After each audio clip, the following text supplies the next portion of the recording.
186페이지 금지행위입니다. 33조 그 법조문에 보니까 개업공개사 등은 등입니다. 역시 개업공개사 등이기 때문에 소속공개사나 보조원도 이러한 금지행위 하면 안 됩니다. 개업공개사 등, 우리 아까 암기프린트 31번 별표 1에 개업공개사 등 5가지 찾아봤었죠. 31번 별표에. 자, 그럼 7가지 그 186페이지 박스 안에 있는 법조문 순서대로 7가지를 보도록 하겠습니다. 개업공개사 등의 금지행위입니다.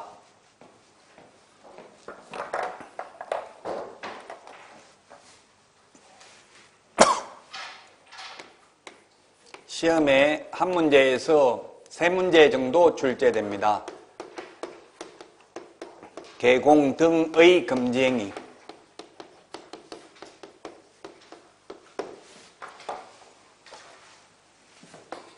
첫 번째, 매매를 업으로 하는 거 안 됩니다. 물론 중개대상물 매매를 업으로 하는 거 안 됩니다. 중개대상물 매매를 업으로 하는 거.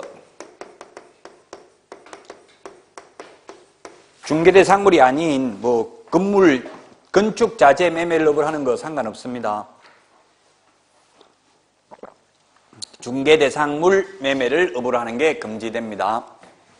매매를 업으로 하는 걸 금지한다고 하니까 그러면 임대차 중개만 해야 되냐 이렇게 생각하시는 분도 있는데 매매 소개하는 거는 상관없죠. 매매 중개를 업으로 하는 건 상관없고 매매를 업으로 한다는 거는 남 소개시키는 게 아니라 자기가 직접 샀다 팔았다 하는 건 안 된다고요. 매매 중개를 업으로 하는 건 가능합니다. 그 다음에 매매를 업으로 하는 건 금지행위지만 교환을 업으로 하거나 임대를 업으로 하는 건 금지행위 아닙니다. 그럼 임대업, 건축주도 자기 건물주들도 자격증 따가지고 임대업 하면서 중개업 해도 됩니다. 그러나 매매를 업으로 한다는 건 소개를 하는 게 아니라 자기가 직접 집장사 샀다 팔았다 하는 거는 안 된다. 업이니까 한 번만 하는 건 상관없습니다. 직업적으로 집장사하는 것, 계속 샀다 팔았다 하는 거는 안 된다. 그 다음에 무등록업자와 협력하는 행위입니다. 무등록업자와 협력하는 행위 하면 안 된다.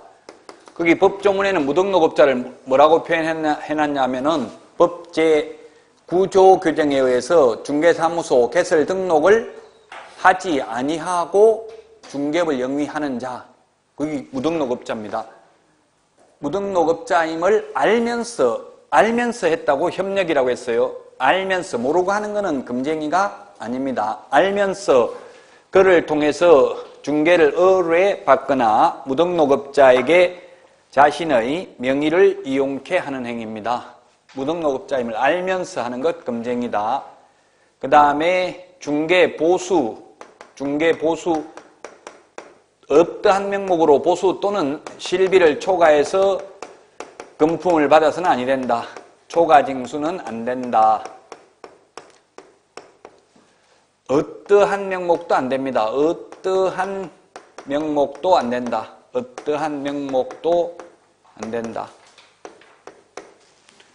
초과징수 어떠한 명목으로도 하면 안 된다. 이게 시험에 가장 많이 나왔는데요. 이때까지 기출문제 중에서는 보수 또는 실비를 초과해서 받으면 안 됩니다. 그러면 보수가 아닌 것, 예를 들면 컨설팅하고 받는 수수료, 권리금 알선하고 받는 수수료, 자동차 알선하고 받는 수수료 이런 거는 분양 대행하고 받는 수수료, 중개보수 아니죠?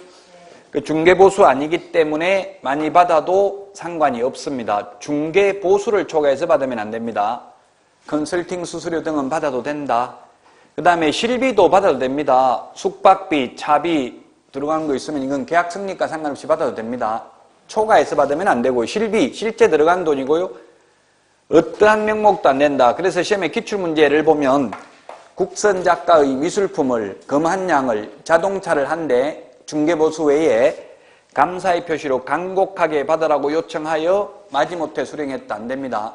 어떠한 명목으로라도 받으면 안 된다. 그 다음에 현금을 초과해서 받았다가 돌려주는 것도 위반이다. 수표를 초과해서 받았다가 부도나서 현금화하지 못해도 위반이다. 그러나 받기로 약속만 하고 실제 수령하지 않았다면 위반이 아니다. 미수에 그친 경우, 즉 순가중개계약 했다고 해서 당연히 위반되는 것은 아니다. 예를 들면 입금가 5억, 5억만 입금시켜주고 더 받는 건 다 먹어도 좋다. 이런 현업에서는 인정작업 이런 말을 합니다. 순가중개계약 그 자체가 당연히 위반은 아니다. 실제 초과해서 받으면 위반이다. 무등록업자의 보수청구권은 인정되지 않는다. 무등록업자는 인정되지 않는데 우연한 기회에 한두 번 중개하고 보수를 받기로 한 건 받아도 된다. 그 다음에 이 보수 초과 약정은 전부 무효가 아니라 초과 부분만 강행법규 위반으로 무효이다.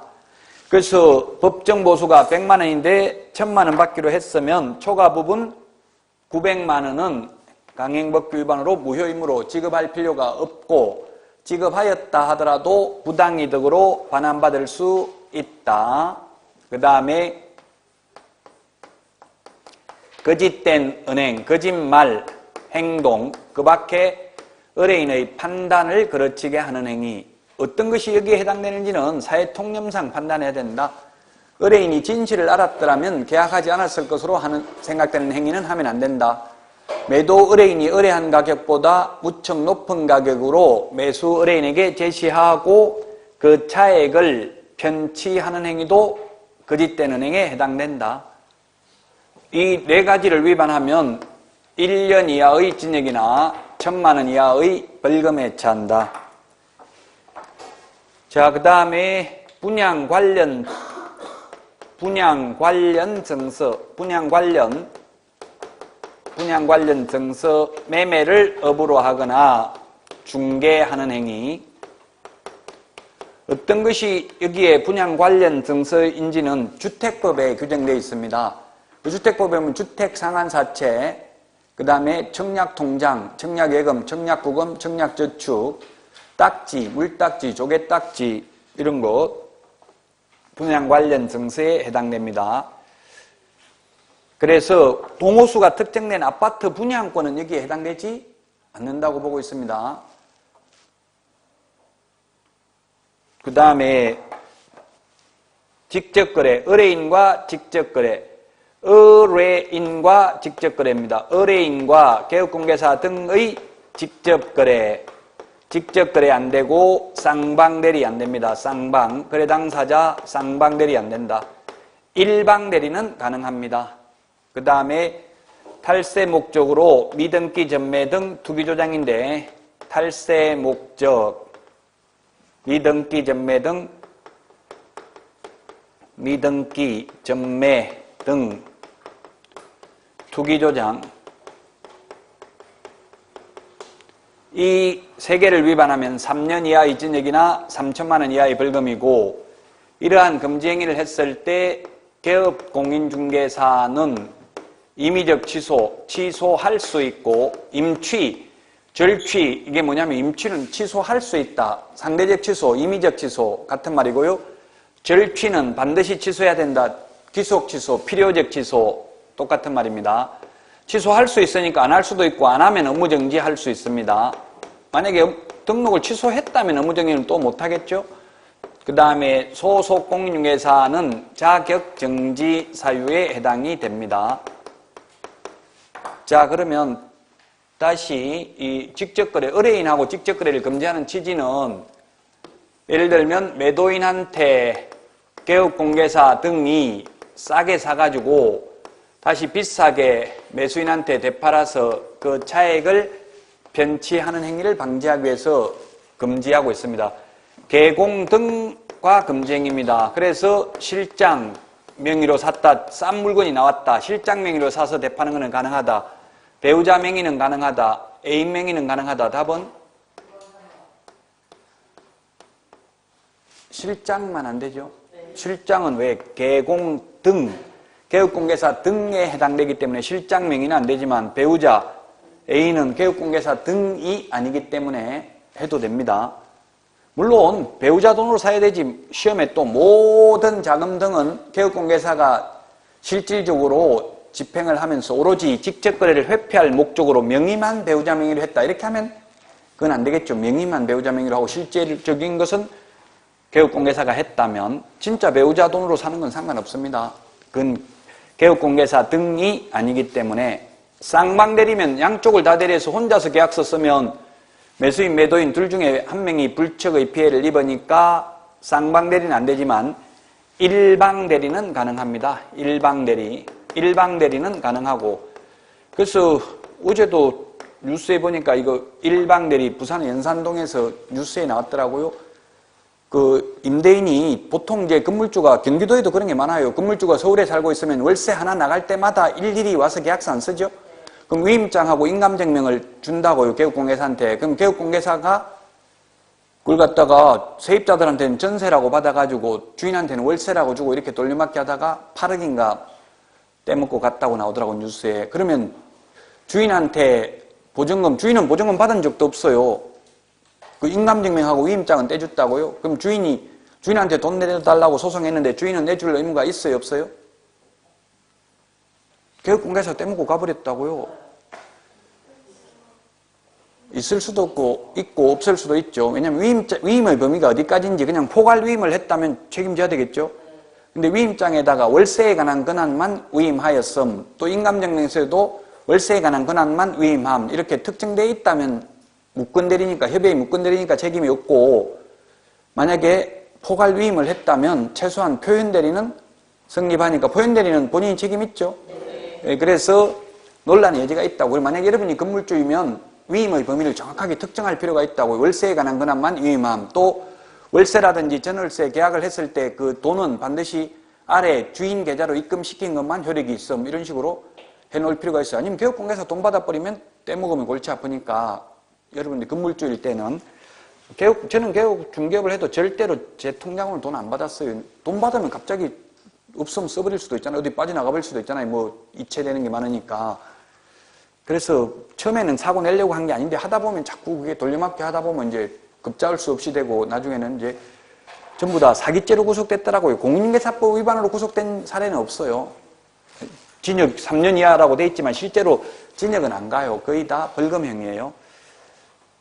자, 그래서 일방대리는 가능한데 일방대리 할 때도 진짜 정확하게 업무 처리를 해야 됩니다. 쌍방대리는 절대로 안 되고요. 민법에서는 쌍방대리가 예외적으로 되죠. 민법에서는 법무사가 등기 의무자, 등기 권리자, 즉 매수인, 매도인을 대리해서 등기 신청하러 가는 경우도 있습니다. 그러나 공인중개사법은 절대 안 된다. 탈세를 목적으로 미등기 전매 등 투기를 조장했다. A가 B에게 1억에 팔았고 B는 C에게 1억에 팔았다. 그런데 A에서 C로 미등기 전매를 알선했다면 비록 B는 전매 차익을 올리지 못했다 하더라도 취득세를 탈세할 목적이 있었기 때문에 금지 행위에 해당된다. 비록 전매 차익을 올리지 못했다 하더라도. 자, 여기 세 문제 나오는 게 아까도 말했지만 이 금쟁이 자체에서 반드시 한 문제, 행정형벌에서 한 문제, 행정처분에서 한 문제, 이렇게 해서 보통 세 문제까지 출제됩니다. 한 문제는 반드시 출제됩니다. 우리 암기 프린터는 11번에 있죠? 11번을 한번 볼까요? 이게 반드시 출제되기 때문에 11번. 그래서 매무수거 관직상투 11번에 있는데 매무수거 관직상투 이렇게 암기하겠습니다. 매무수거 관직상투. 그래서 매무수거는 1년 이하의 징역이나 1,000만 원 이하의 벌금, 관직상투는 3년 이하의 징역이나 3천만 원 이하의 벌금. 매무수거 관직상투. 암기 프린터 11번에 있습니다. 11번. 금쟁이 시험에 반드시 출제됩니다. 해마다 출제됐습니다. 그래서 우리 책에도 판례들이 굉장히 많은데 제가 말로 다 말씀을 드렸습니다. 199 확인 설명. 단일 법조문으로서는 확인 설명이 가장 중요하다고 봐야 되겠죠. 왜냐하면 이 확인 설명을 하기 위해서 지금 다른 과목을 배우는 이유는 확인 설명하기 위해서 다른 과목을 공부합니다. 즉 공법상 이용제한, 거래규제 설명하기 위해서 공법 공부하는 거고요. 권리관계 하기 위해서 민법 등을 공부합니다. 그래서 확인 설명이 있고요. 확인 설명서 작성 교부가 있고 이 두 가지를 구분해야 됩니다. 확인 설명서 작성, 교부 차이점인데 확인 설명도 해야 되고 확인 설명서 작성도 해야 되는데 이게 차이가 있습니다. 시기가 차이가 있고 대상 그 다음에 확인 설명 방법 위반 시 제재 위반했을 때 처벌 규정 자 확인 설명은 의뢰받은 경우 중개 완성 전에 미리 설명합니다. 계약 성립되고 나서 설명하는 게 아니죠. 근데 확인 설명서 작성은 계약서 작성시입니다. 계약서 작성시 즉 계약 성립되고 나서 확인 설명서도 작성합니다. 확인 설명은 누구한테 합니까? 취득 의뢰인 일방에게만 설명하면 됩니다. 그런데 확인 설명서 작성은 거래 당사자 쌍방에게 작성 교부해야 됩니다. 작성 교부는 쌍방에게 교부를 합니다. 일방에게만 교부하는 게 아니고요. 근데 확인 설명은 매수인, 임차인은 확인 설명 매수인, 임차인에게만 하면 되고 매도인, 임대인은 자기가 더 잘 알고 있겠죠? 집주인한테 그 집에 대해서 설명할 필요 없잖아요. 자기가 더 잘 알고 있으니까 우리 학원 이거 중개하는데 원장님한테 책상이 몇 개다 이런 말 할 필요 없겠죠? 그래서 일방에게만 설명하면 됩니다. 확인 설명할 때는 근거 자료를 제시해야 됩니다. 근거 자료를 제시해야 된다. 면적을 설명할 때는 토지대장, 임야대장을 권리관계는 등기사항 증명서를 공법상 이용자 아니면 토지 이용계획 확인서를 제시해야 됩니다. 그런데 교부하는 건 근거 자료를 교부하는 게 아니라 확인 설명서 서식이 1의 서식부터 4의 서식까지가 있습니다. 1이 주거용, 2가 비주거용, 3이 토지, 4가 임목, 광업재단, 공장재단이 있습니다. 이 해당 서식을 빈칸 채워가지고 교부하면 됩니다. 그 다음에 위반시 제재인데 확인 설명을 하지 않았을 때 개업공인중개사는 확인 설명을 하지 않거나 근거 자료를 제시하지 않는 경우에는 500만 원 이하의 과태료입니다. 소공은 소속 공인중개사는 확인 설명을 할 의무는 없습니다. 확인 설명을 할 의무는 없습니다. 다만 설명을 안 해도 되는데 설명을 하면은 똑바로 해야 되고 잘못하거나 또는 근거자료 제시하지 않는 경우는 자격을 정지할 수 있습니다. 소속공인중개사가 중개물을 해도 확인 설명을 개업공개사만 하고 소속공인중개사는 안 해도 되죠. 예, 그러나 잘못 설명하면 근거자료를 제시하지 않고 설명하면 자격 정지고요. 그 다음에 확인설명서 작성 교부 의무를 위반하는 경우 개업공개사는 작성 교부 보존하지 않을 경우에는 개업공개사는 업무정지입니다. 업무정지 6월 이하의 업무정지 사유고 소공은 소속공인중개사는 확인설명서 작성 교부 보존 의무가 없습니다. 의무가 없기 때문에 당연히 처벌 규정도 없습니다. 그런데 서명 및 날인을 하지 않는 경우 서명 및 날인 의무를 위반하면 개공은 업무정지 소공은 소속공인중개사는 자격 정지 사유입니다. 서명 및 날인 의무를 위반하면 소속공인중개사는 자격 정지. 자, 그러면 다시 우리 교과서를 보고 보충을 하도록 하겠습니다. 200페이지 확인 설명 의무는 다 말씀드렸고요. 201페이지 확인 설명 방법도 말씀을 드렸습니다.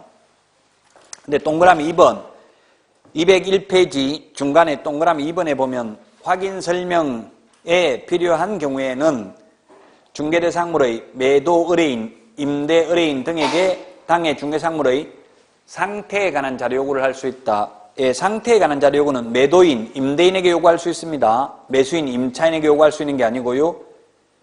그 다음에 동그라미 니은에 보면 이 상태에 관한 자료 요구를 하면 의뢰인은 반드시 응할 의무가 있다, 없다?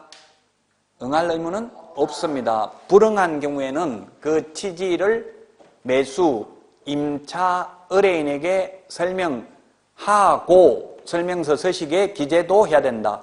하고인데 시험에 설명하거나 기재하면 된다. X로 출제됐습니다. 하거나가 아니라 설명도 하고 기재도 해야 된다. 이론적으로는. 근데 현업에서는 만약에 이 불응하면 계약되기 힘들겠죠? 싱크대에 물은 잘 빠집니까? 물어보는데 임차인이 개업공개사가 주인한테 물어보니까 안 알려줘서 나도 모른다. 이래버리면 계약되기는 힘들 겁니다. 그러나 이론적으로는 불응한 경우에는 그 취지를 매수, 임차, 의뢰인에게 설명하고 설명서 서식에 기재만 하면 된다. 동그라미 3번 주민등록증 등 신분을 확인할 수 있는 정표를 제시할 것을 요구할 수 있다. 개인정보 동의 안 받고 그냥 신분증 달라 해도 돼요. 법에 근거가 있기 때문에. 그 다음에 시험에 4번 동그라미 4번도 어떻게 나왔냐면 확인 설명을 하거나 또는 확인 설명서 작성, 교부 둘 중에 하나만 하면 된다. X죠? 확인 설명도 미리 하고 나중에 확인 설명서 교부도 하고 둘 다 해야 되죠? 그 다음에 동그라미 5번은 확인 설명은 어떠한 경우에도 생략할 수 없다. 무상중개라도 의뢰인의 요청이 없어도 의뢰인이 확인 설명 해달라는 말 안 해도 당연히 해줘야 됩니다. 202페이지 양가로 5번 확인 설명해야 될 사항 9가지. 9가지 이것 암기해야 됩니다. 반드시 암기를 해야 됩니다. 암기 프린트 6번에 있는데 기권, 가공, 상태, 환지세, 그 부동산을 특정 지을 수 있는 소재지, 면적, 지목 등의 기본적 사항, 그 다음에 권리관계, 세 번째가 거래, 우리 교재는 거래 예정 금액이라고 되어 있는데 예정 금액, 예정 가액, 예정 가격 다 똑같은 말입니다. 시세입니다. 일종의 시세. 그래서 거래 예정 가격, 그 다음에 중개보수, 산출 내역, 그 다음에 토지 이용 계획, 공법상 이용 제한, 거래 규제, 그 다음에 시설물의 상태, 그 다음에 벽면 및 도배 상태입니다. 일조, 소음, 진동 등 환경 조건, 그 다음에 입지 조건, 세금입니다. 취득 관련 조세의 종류 및 세율입니다. 양도 관련 조세는 설명할 필요 없죠? 취득 관련 조세의 종류 및 세율, 기권, 가공, 상태, 환지세 같이 한번 해봅시다. 시작. 기권, 가공, 상태, 환지세. 네, 9개 반드시 암기해야 됩니다. 자, 그 다음에 202페이지 확인설명서 작성 주체 시점 다 했고 203페이지 양가로 3번 보존기간은 몇 년 보존이다? 3년 보존입니다. 암기 46번에 7번에 있습니다. 46번에 7번에 있는데 전속중개계약서와 확인설명서는 3년 보존, 거래계약서 5년 보존, 매수신청대리 관련 서류 모두 5년 보존입니다. 보존해야 되는 걸 한번 정리를 해보면 보존 의무가 있는 게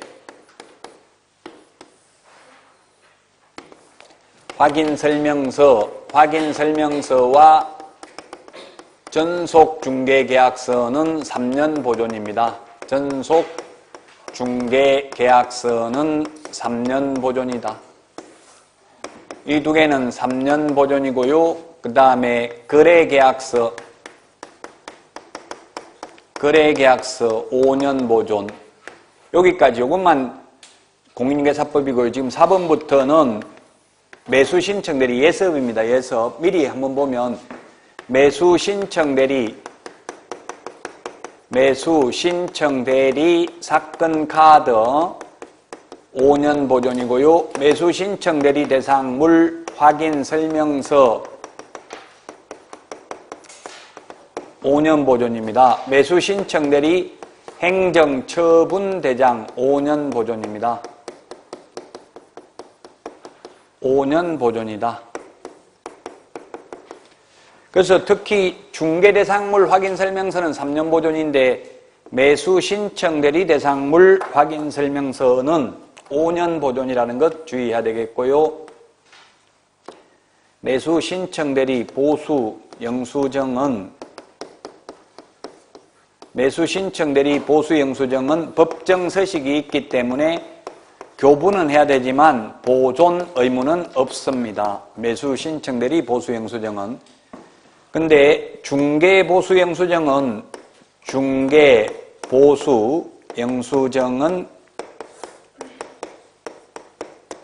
교부 의무도 없고 보존 의무도 없습니다.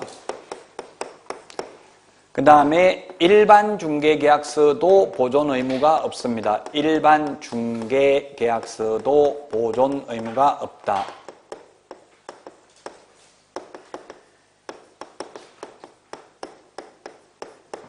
일반 중개계약서는 보존 의무 없습니다.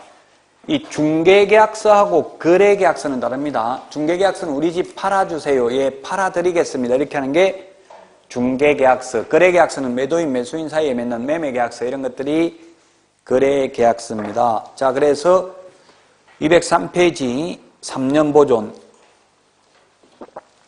양가로 4번 서명 및 날인입니다. 203페이지 양가로 4번 서명 및 날인인데 서명은 자필로 성명을 적는 걸 서명이라고 합니다.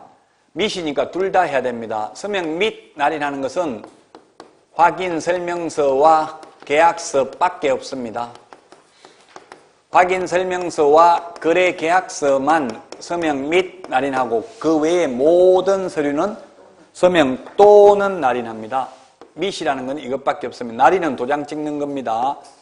자, 그래서 누가 서명 및 날인을 하느냐 하면 개업공개사가 해야 되고요. 그 개업공개사가 법인인 경우에는 대표자가 서명 및 날인해야 되고 분사무소인 경우에는 책임자가 서명 및 날인을 해야 되고 당해물을 수행한 소속 공인중개사가 있을 경우에는 소속 공인중개사도 개업공개사와 함께 서명 및 날인을 하여야 합니다. 함께 서명 및 날인할 수 있다 X입니다. 보조원은 서명 및 날인 의무가 없는데 함께 개업공개사와 함께 해도 위반은 아니다. 이런 게 출제됐고요. 자, 그 다음에 확인설명서 서식은 바로 우리 책에 거는 설명은 생략하고 서식을 직접 보시면 되겠습니다. 212페이지입니다. 212페이지 서식인데 서식은 1번 주거용입니다. 4번까지 있는데 그게 확인설명 지금 212페이지 맨 위에 보면은 확인설명 근거자료 등이라고 해서 등기권리증, 그 다음에 등기사항 증명서, 토지대장, 건축물대장, 지적도, 임야도, 토지이용계획 확인서, 그 밖의 자료가 있는데 시험에 지형도면이 출제된 적이 있습니다. 지형도면은 확인설명 근거자료로 제시하는 것으로 명시되어 있지 않다. 지형도면은 없다고요. 이게 근거자료의 서식에 지형도면은 입법화되어 있지 않다. 지적도, 임야도는 있는데 그 다음에 그 밑에 있는 박스가 상태에 관한 자료 요구했는데 불응하면 여기다 기재하면 되겠고요. 자, 그 밑에 있는 게 이제 대상 1번, 대상 물건의 표시부터 있는데 시험에 모든 서식에 4가지 서식의 모든 서식 공통적 기재사항은 이런 것도 출제됐습니다. 모든 서식 공통적 기재사항 이 6개가 있습니다. 대권, 금세, 실수. 같이 시작. 뭐냐면 그 동그라미 1번 대상 물건의 표시, 동그라미 2번 권리관계, 그 다음에 그러면 거래 예정 금액입니다. 거래 예정 금액이 7번입니까? 8번입니까? 몇 번에 있어요? 7번에 있네. 거래 예정 금액, 거래 예정 금액 7번, 그 다음에 취득 관련 세금 8번에 있죠? 취득 관련 조세의 종류 및 세율. 그 다음에 실제 권리관계는 몇 번에 있어요? 9번에 있나요? 1의 서식은 9번. 그 다음에 중개, 보수, 산출 내역은 13번. 대권, 금세, 실수. 이 6개는 모든 서식 공통적 기재사항입니다. 그 다음에 212페이지 그 4번에 입지 조건, 동그라미 4번 입지 조건이 있는데 또 시험에 나왔던 게 동그라미 4번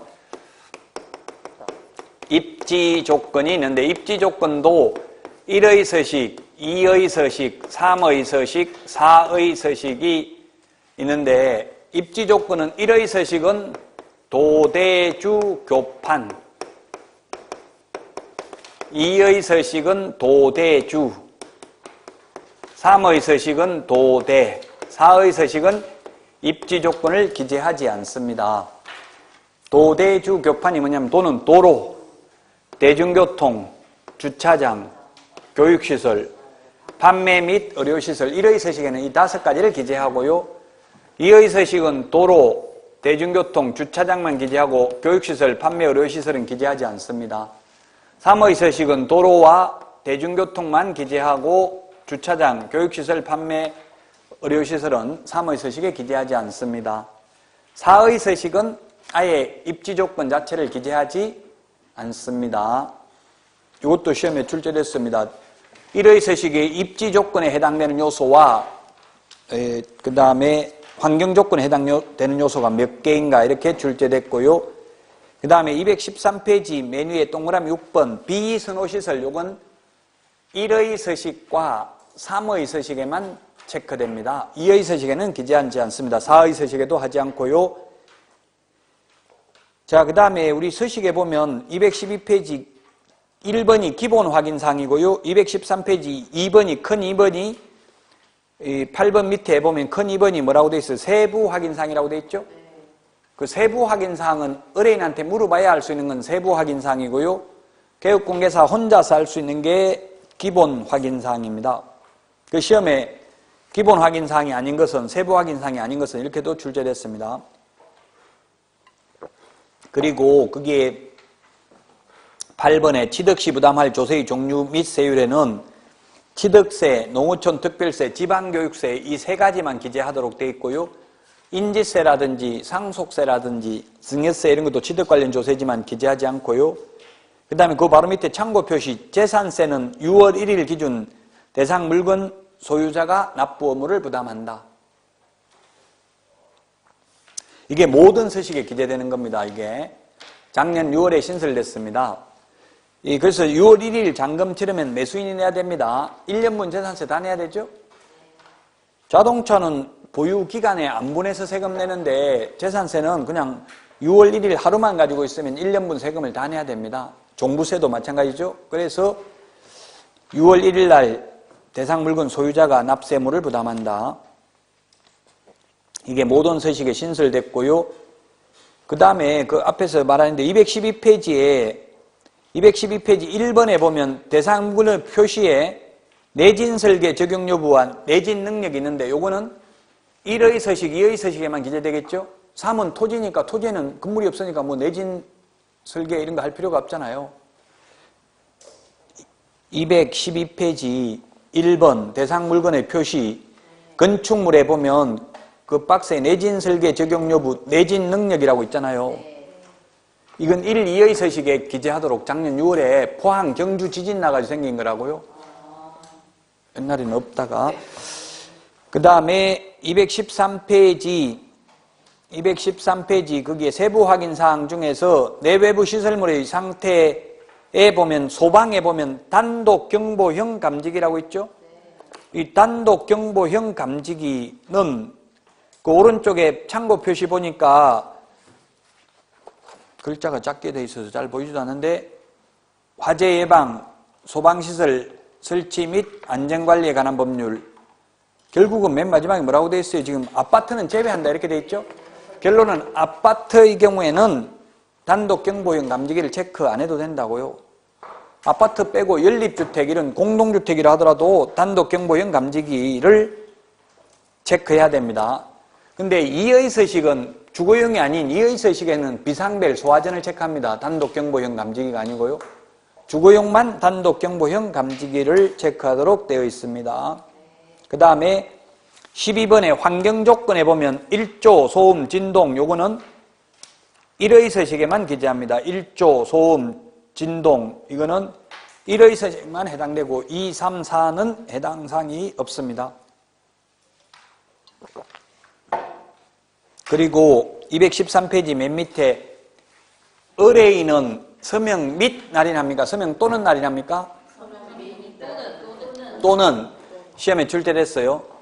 확인 설명을 듣고 그 다음에 확인 설명서도 수령하고 그리고 손해배상 책임에 관한 설명도 듣고 보증관계 증서도 교부받았음을 확인한다는 취지로 서명 또는 날인합니다. 개업공개사와 소속공개사는 서명 및 날인합니다. 이것도 작년 6월에 바뀌었는데요. 옛날에는 그냥 확인 설명을 듣고 확인 설명서를 수령합니다. 이것만 했는데 손해배상 책임에 대한 설명도 듣고 보증관계 증서도 수령합니다. 이거는 작년 6월에 신설됐다고요. 은행 융자 같은 거 받으려고 해도 보니까 설명 듣고 이해하였음 자필로 적으라 하더라고요. 우리도 여기 자필로 서명 또는 날인인데 그러면 서명 또는 날인이면 이름 안 적고 도장만 찍어도 된다는 이야기죠? 그러나 가급적이면 자필로 적는 게 좋겠죠, 서명을. 그래야 나중에 딴소리 안 한다고 설명 못 들었다. 나중에 소송하면 제가 설명 드렸고 설명 들으셨다고 지금 자필로 적으셨잖아요. 이렇게 하면 입증 책임 문제가 해결되겠죠. 서명 또는 날인이기 때문에 서명 안 하고 도장만 찍어도 된다는 이야기예요. 이론적으로는. 그러나 가급적이면 서명을 받아두는 게 좋습니다. 왜냐하면 그 보증관계 증서 못 받았습니다. 이렇게 딴소리 할 수도 있기 때문에 그렇습니다. 자, 215페이지 그 이의 서식하고는 차이 나는 걸 제가 다 그 이의 서식에 뭘 보시냐면은 그 4번의 입지 조건에 보니까 도대주 3개밖에 없잖아요. 이의 서식에는 도대주 3개밖에 없다고요. 215페이지 동그라미 4번에 그렇게 돼 있죠? 입지 조건 도대주 3개만 있다. 나머지 6개는 공통사항이라 했고요. 그 다음에 이의 서식에는 비선호 시설도 기재되지 않습니다. 그 다음에 216페이지에 그 보면 아까 동그라미 9번 소방에 보니까 소하전 비상벨이 있다고요. 아까 1의 서식은 단독 경보형 감지기였죠? 2의 서식은 소하전 비상벨을 기재한다. 나머지 서명 또는 날인은 다 똑같습니다. 그 다음에 3의 서식 한번 볼까요? 3의 서식 218페이지에 보면 218페이지 3의 서식 동그라미 4번 입지 조건에 보니까 도대 2개밖에 없잖아요. 도대 2개만 도로 대중교통만 있죠? 218페이지 동그라미 4번 입지 조건에 서식이 한 문제 나오는데 이게 좀 굉장히 어려워요. 이게 서식을 봐야만 알 수 있는 사항들이기 때문에 그렇습니다. 4의 서식은 공통적 기재사항만 보면 되겠죠. 도대주 221페이지 1번 대상 물건의 표시 공통사항입니다. 도대주가 아니라 대권 검세 실수 1번 대상 물건의 표시 2번 권리관계 222페이지 5번 대권 검세 5번 거래 예정금액 있죠? 그 다음에 6번 금세 취득 관련 조세 실수 7번 실제 권리관계 수 8번 중개보수 요거는 4가지 서식 모두 공통적 기재사항이다. 자, 그 다음에 224페이지 지금 실무가 나와버렸는데 실무 법령하다가 일단 확인 설명과 관련되는 거니까 그 224페이지 공적 장부, 공부가 있는데 그 중에 지금 조금 논란의 여지가 있는 게 맨 밑에서 3번째 줄 가족관계 등록부라고 있죠? 그게 한정치산자, 금치산자는 나오는데 피한정 후견인, 피성년 후견인의 경우에는 후견 등기부를 봐야 돼요. 후견 등기부. 가정법원에 후견 등기부를 봐야 된다고요. 피성년 후견인과 피성년 후견인, 피한정 후견인은 이건 뭘 봐야 된다고요? 후견 등기부, 가정법원에 후견 등기부를 봐야 된다. 가족관계 등록부에는 안 나타난다고요.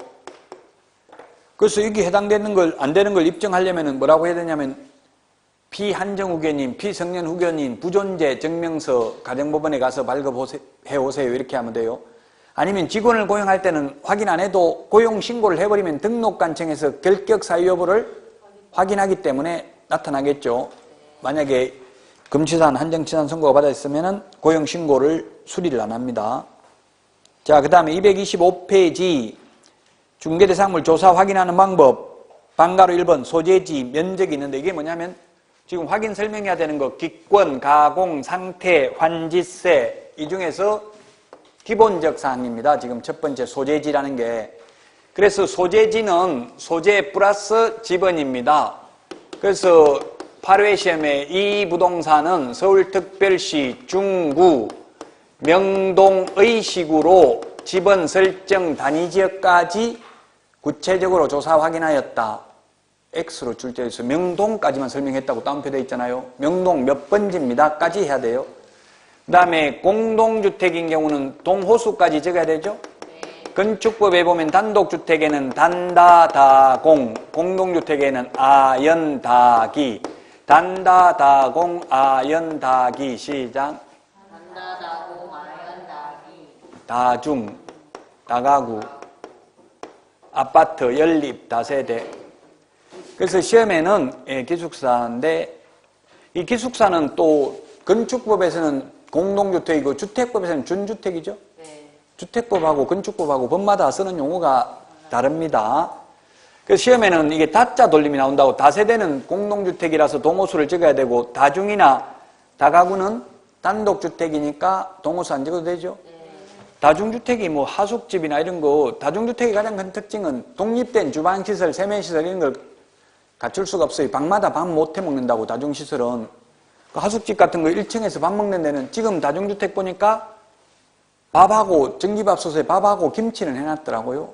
그 반찬은 없어요. 반찬 먹으려면 자기가 사와서 먹고 설거지까지 다 해야 돼요. 다중주택에 살면.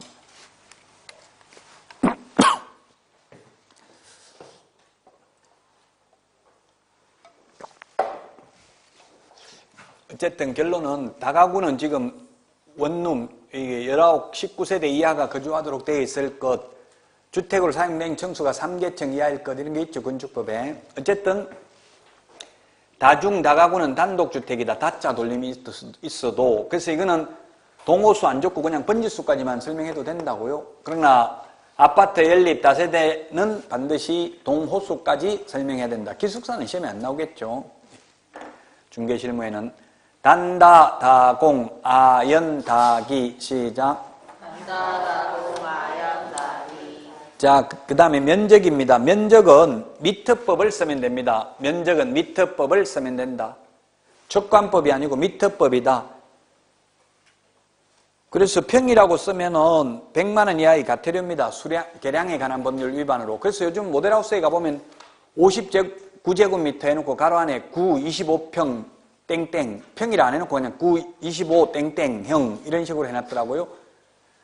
미터법으로 써야 돼요. 시험에 최근에는 안 나오는데 옛날에 나온 적이 있는데 1제곱미터는 0.3025평이고 1평은 3.3058제곱미터인데 최근에는 시험에 잘 안 나옵니다. 우리 책에 그 동그라미 1번에 환산하는 거 나와 있잖아요. 근데 이걸 옛날에 10년 전에는 냈어요. 이걸 내면 결국 평으로 써라는 말밖에 안 되잖아요. 그래서 책은 내는 출제되지 않고 있습니다.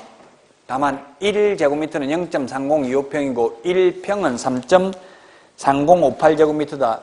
현업에 가서 이거 환산할 줄은 알아야 돼요. 왜냐하면 손님들이 뭐 30평짜리 해달라, 25평 해달라 이렇게 하니까 그러면 얼마나 되는지 알아야 되고요. 우리 건축물 대장이나 등기사항 증명서에는 당연히 제곱미터로 표시가 되어 있습니다.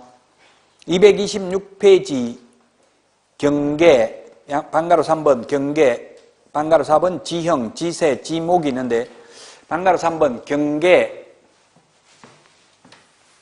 경계를 보면 경계는 지적도, 임야도, 상의 선이 경계입니다. 지적도, 임야도, 상의 선이 경계다. 그래서 1번지, 2번지, 3번지, 4번지가 있으면 4번지의 경계는 이 지적도, 임야도, 상의 선이다. 현실적인 담장이 우선하는 게 아니라 공부상 경계가 우선이라는 이야기입니다. 다만 경계 확인 청량을 했다면 청량한 게 우선이 되겠죠. 진실이 있다면 진실이 우선이고요. 현실적인 담량이 우선하는 건 아니다. 자, 그 다음에 227 방가로 4번 지형인데 지형은 땅이 생긴 모양을 지형이라고 합니다. 지형, 땅이 생긴 모양 지형, 지세는 땅의 기울기를 지세라고 합니다. 그래서 지형은 땅이 생긴 모양은 지적도, 임야도를 통해서 확인할 수 있지만 지세, 기울기, 경사도는 등고선이 표시되어 있는 지형 도면이나 현장 답사를 통해서 확인해야 됩니다. 그 시험에 어떻게 나왔냐면 지형과 지세를 지적도, 임야도를 통해서 조사 확인하였다 하면 X입니다. 지세, 기울기는 등고선이 표시되어 있는 지형 도면, 등고선 간격이 좁은 게 경사가 심한 겁니까? 넓은 게 심한 겁니까? 좁은 게 급경사죠. 좁으니까, 거리가 짧으니까 급경사라고요. 완만한 경사가 등고선 간격이 넓은 거. 지세는 지적도, 임야도를 통해서 확인 못한다. 그 다음에 방가로 6번 지목이 있는데 지목은 28개가 있는데 지적도, 임야도에는 이런 식으로 부호, 약호로 표시가 된다. 그런데 다 첫음절, 일음절, 첫대가리 두 문자를 부호로 사용하는데 이 천원, 차장 이 4개는 차문자, 이음절 두 번째 대가리를 부호로 사용하죠. 차문자, 이음절 두 번째 대가리를 부호로 사용합니다. 차 두 번째를 그래서 원은 천은 하천이고요. 원은 유원지죠. 유원지, 차는 주차장, 장은 공장용지. 그래서 극단적으로 시험에 만약에 지적도를 열람해보니 지목이 U라고 표시되어 있어서 이를 유원지라고 확인 설명했다 하면 X라고요. U는 유지, 원이 유원지, 차가 주차장, 주는 주유소용지, 장이 공장용지, 공은 공원입니다. 그 토의대장, 임야대장에는 정식 명칭으로 기재되어 있고 지적도, 임야도에는 부호, 약호로 표시되어 있다. 자, 그 다음에 227 도로, 건물의 방향, 건축물의 구조, 용도, 건축연도, 기능상 문제점, 무허가 건물 등이 있는데 시험에는 다음 중 건축물 대장을 통해서 확인할 수 없는 것은 이렇게 출제를 했습니다. 건축물 대장을 통해서 확인할 수 없는 게 방향. 방향은 현장 답사를 해봐야 알 수 있습니다. 그 다음에 건축 설비는 설계 도성 중에서 시방서를 보거나 현장 답사를 해봐야 됩니다. 노후 정도 이런 것이 기출문제 지문으로 나왔습니다. 방향, 건축 설비, 노후 정도는 건축물 대장을 통해서는 확인할 수 없다. 자, 여기까지 하고 231페이지 7번 등기부를 통한 권리 분석부터는 쉬었다가 하도록 하겠습니다.